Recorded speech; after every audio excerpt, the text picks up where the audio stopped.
r/askreddit. Cops of Reddit, what's the most bullshit sounding excuse you got that actually turned out to be true? During a search of a person, I pulled out a bag of a sticky dark substance consistent with heroin. The subject had multiple drug priors and is a known heavy heroin user. He immediately tells me it is burnt sugar and he is pissed someone sold it to him. Long story short, when I tested the substance it did not test positive for heroin.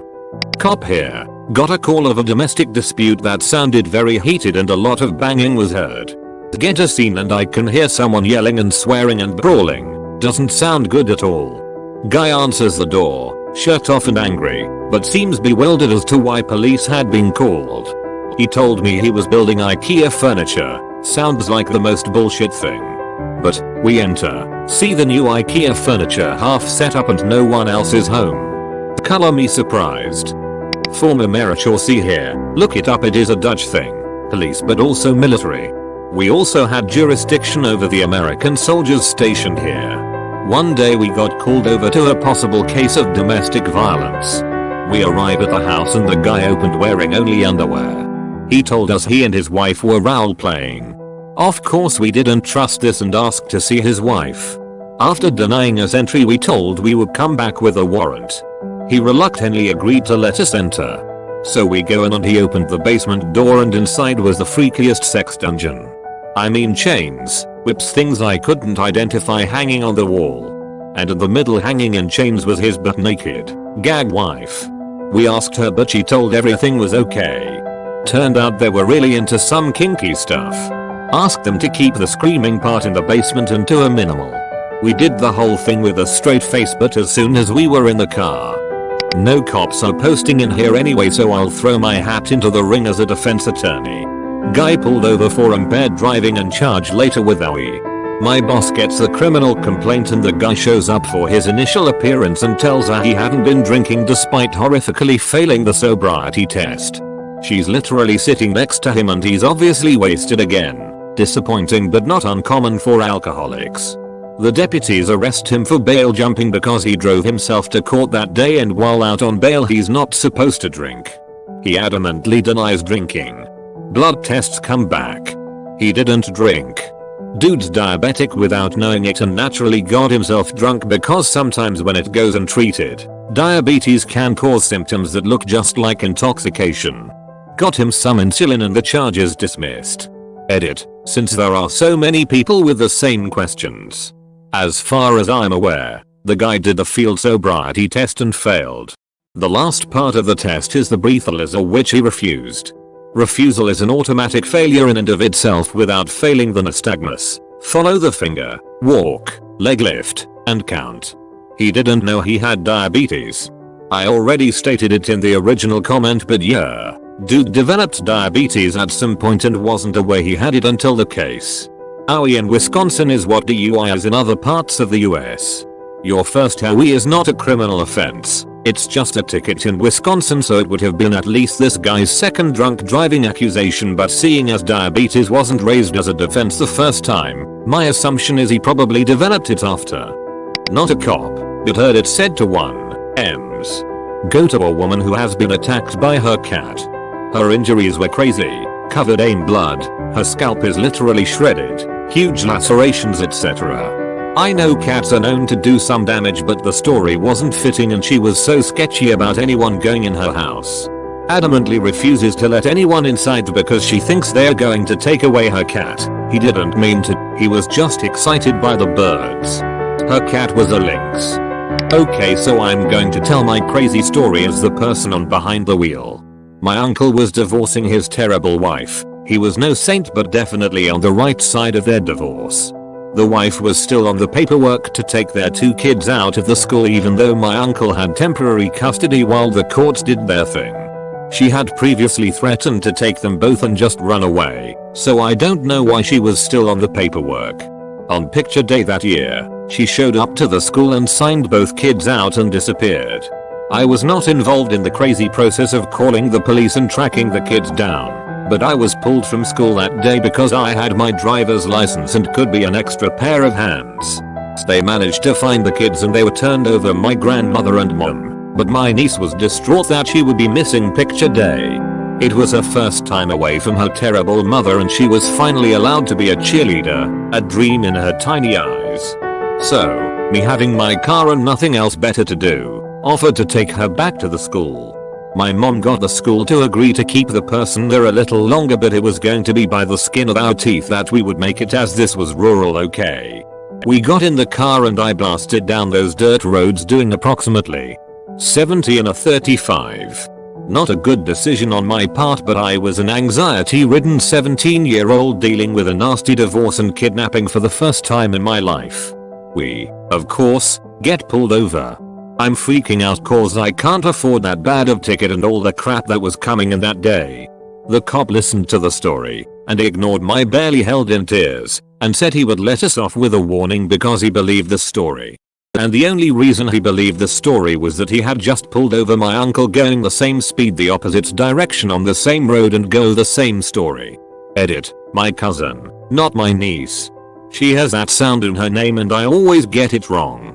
And I have not idea if my uncle got a ticket as I was too self-absorbed at 17 to consider asking him. I was the one with the excuse. Forgot my keys at friend's place before going out drinking that night. Get home at 2 AM, no keys.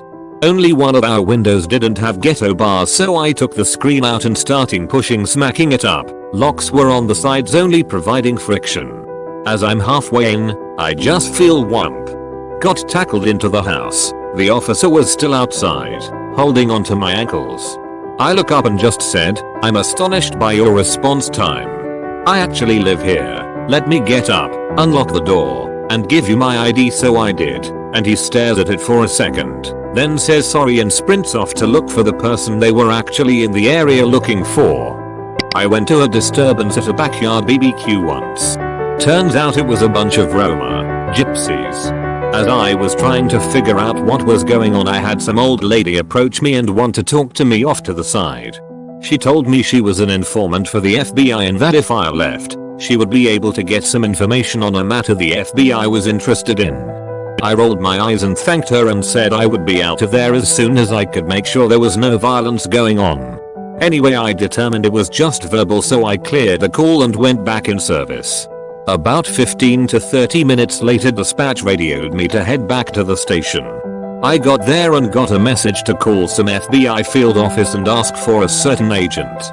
I called and sure as shit this agent said he understood I spoke with his informant and wanted to know everything she told me. Blew my mind. I got pulled over for driving to school at 10 AM. The cop wanted to know why I was skipping school. I explained that our little town's girls basketball team just won state and since the game was so far away they let us start that day at 10:30 AM. He followed me all the way to the school so he could ask the principal. I still don't know what was illegal about driving to school at 10 AM, but he was kind of a douche. I was driving with my fiancé and we went through a roadblock where they checked registration and shit, and we get to the cops and they ask for our registration. I'm sitting in the passenger seat, so I open up the glove box and right there is a clear and marked baggie filled to the brim with catnip. I completely forgot it was there and just froze. Wide-eyed, I turned to look at the cop shining his light through my open window and he's frozen too, just staring at the baggie with this look on his face like really? I just started immediately professing, "OMG, I swear to God this is catnip. You can take it and smell it or test it or whatever, like I swear." And at this point it's just so ridiculous that I start cracking up, and the cop takes it and reasonably deduces I'm telling the truth, and he starts laughing and calls his partner over and tells her what happened and they both just cackled away for a minute and sent us on our way. I'm running booking one night. Guy gets brought in for possessing a truly stupendous amount of drugs. I'm talking like 2 Rubbermaid totes full of shrooms, a huge bag of weed, and enough heroin to overdose half the county. "Well," says he, "I'm the informant and they told me to make the drop so they could be there and raid the crap out of everybody and let me go for helping." Right. Face left please. Guys, like I'm telling you dude, fear gonna be super pissed that you country retards fucked up fire bust. Whatever, get in the holding cell and shut up. About 3 hours later 3 guys show up, D agents. Fear super pissed that our deputies fucked up fire bust. I go back to the holding cell to let the guy out, and he's just like, "They're super pissed, huh? Yeah. Told you so." Not a cop, but I have a pretty good one. In high school some of my buddies sold weed. Driving around in a car with a scale, baggies, and 2-4 at any given time. One day T&D decided to go to a really good taco stand for lunch in between deliveries. He is driving. They're making their way downtown when he starts laughing. "Did you see that, Tino? What? I'll turn around. You gotta see this, T dude. Don't get us pulled over. WTF. Chill." He makes a U-turn and turns down a street. Nothing there, so he stops in front of a random house to look around. TWTF was it? Just drive. I just saw dude pushing a stroller with 2 wiener dogs in it. You're retarded. As soon as he started driving again, a cop car pulls up behind them and lights them up. Cop 1, what are you guys doing? Panicking a bit. I saw the guy pushing a stroller with wiener dogs in it and had to show my free. Cop 2, how come you're parked in front of this known trap house and your car smells like dope? Silence. See this guy with a stroller and cops get out of the car. Car gets searched. They find all the shit. As they're getting loaded into the back of the cop car all handcuffed up, Cop 2 just stops. Cop 2, hey Cop 1, look at that. Cop 1, no shit. Everyone looks up at this old guy pushing a stroller with his 2 wiener dogs poking their heads out. Cops burst out laughing.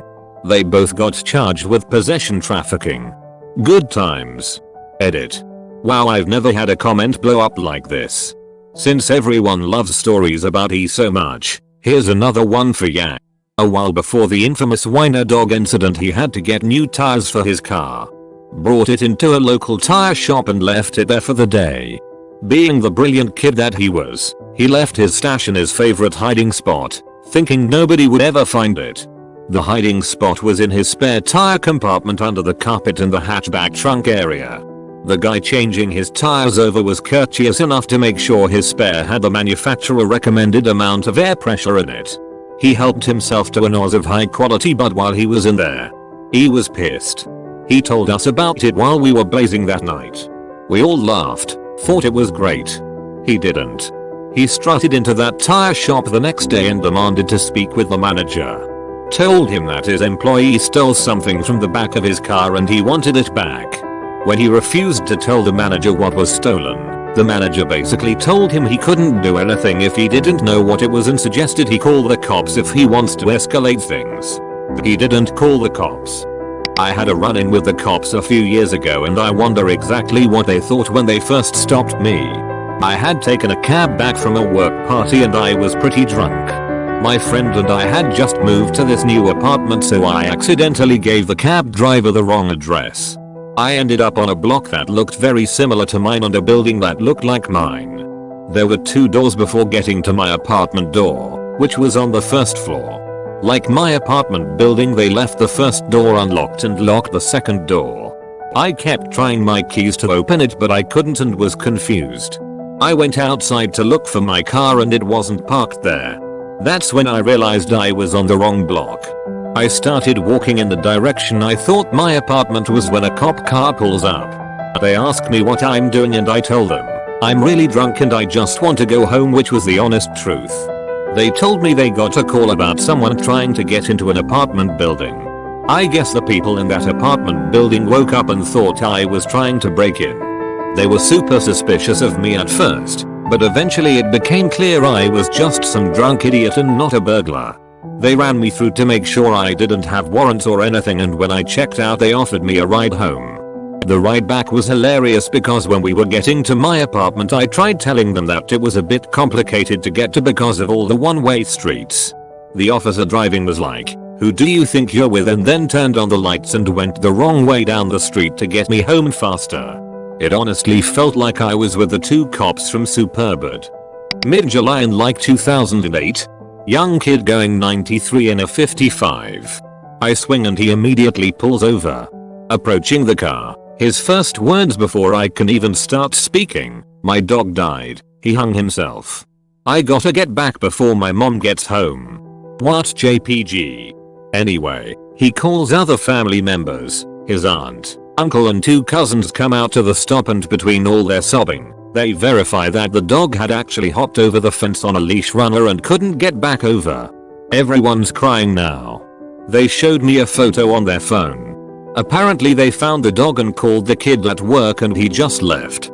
I didn't even bother verifying further than that. Cousin drove the kid's car back so they could take care of the dog and prepare for mom. Some said that I should have wrote him, but losing an animal sucks enough. He knew he fucked up and adding financial burden to him wasn't going to help him or me. Not a cop. But I once got pulled over by a fire truck. It was Orlando, in August, 1990. It was close to 100 outside. I worked for a computer rental company. We would rent computers to companies in town for trade shows, or for a lot of other situations. The company van was a ragged out Chrysler minivan with 180k miles on it. The AC didn't work so the windows were down. I was coming back to the office in heavy rush hour traffic. And I found myself in a right turn only lane and couldn't get out in time. So I was forced to make the right turn. I hit the gas to speed up and get in front of people making a left turn into my same direction. I had to get all the way over to the left side to make a U-turn. So I cut off a fire truck to do it. One of the big squarish fire trucks with the flat front. I cut them off and got in the left turn lane to wait for the green arrow. I looked out the window to my left and saw a Dixie chopper lawnmower mowing the grass on the side of the road maybe 15 feet from me. It was already hot.